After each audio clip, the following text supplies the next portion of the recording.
December મહિનો શરૂ છે, હવે જાન્યુઆરી પછી ફેબ્રુઆરી મહિનામાં 10મા અને 12માની બોર્ડની એક્ઝામ શરૂ થશે અને ત્યાં ફેબ્રુઆરી મહિના પૂરો થતા થતાં એક્ઝામ પણ પૂરી થઈ જશે.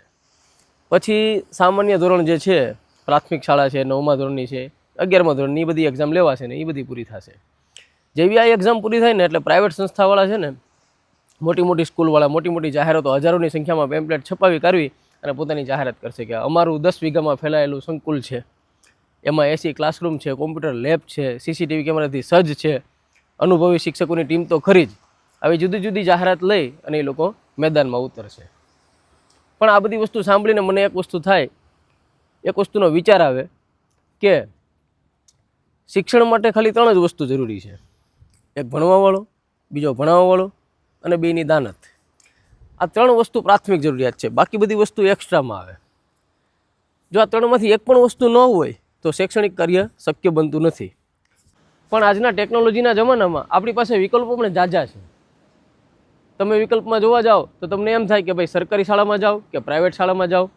પ્રાઇવેટ શાળામાં કઈ કક્ષાની શાળામાં જાઓ, મધ્યમ કક્ષાની શાળામાં જાઓ કે સામાજિક સ્તરે પોતાનું સ્તર ઊંચું કરી દે એવી મોંઘી દાટ ફી ઉઘરાવતી શાળામાં જાઓ. એટલે આ બધા અવઢવમાં આપણે હંમેશા રહેતા હોય છે. પણ આના માટે પણ એક ટૂંકમાં લોજિક વાપરવાની જરૂર છે. ખરેખર આપણે શું ઈચ્છીએ છીએ?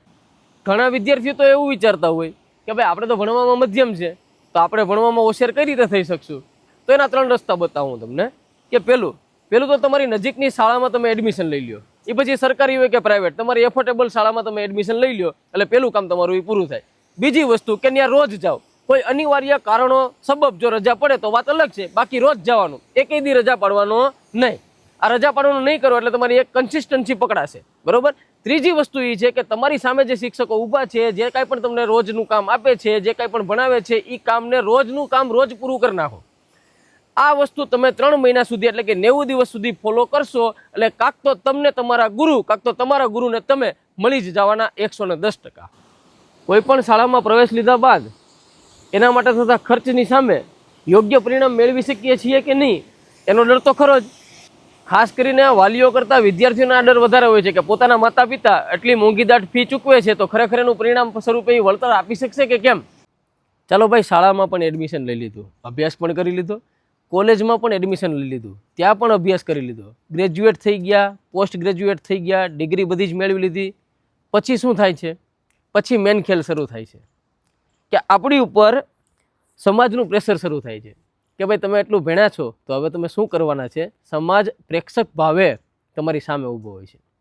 તમે કેન્દ્રમાં હોય છે, ફરતો સમાજ હોય છે. અને ગુજરાતીમાં બહુ જૂની કહેવત છે, અભણ લોકો આ ભણેલાને વારે ઘડીએ સંભળાવતા હોય છે કે ભાઈ તમે ભણ્યા પણ ગણ્યા નહીં. ખરેખર જો એ ભણેલો છે એટલા જ માટે તમને આ કહેવતનો સામો જવાબ નથી આપતો. જ્યારે આ કહેવતનો સામનો ભણેલા લોકોને કરવો પડે છે ને ત્યારે એને થોડુંક અંદરથી દુઃખ થાય છે, બરોબર. પણ આ બધી વસ્તુને ધ્યાનમાં રાખ્યા વગર એકબીજા સુવિચારને યાદ કરી આપણે ભણવાનું કામ શરૂ રાખવું જોઈએ કે વિદ્યા વિનયથી શોભે છે.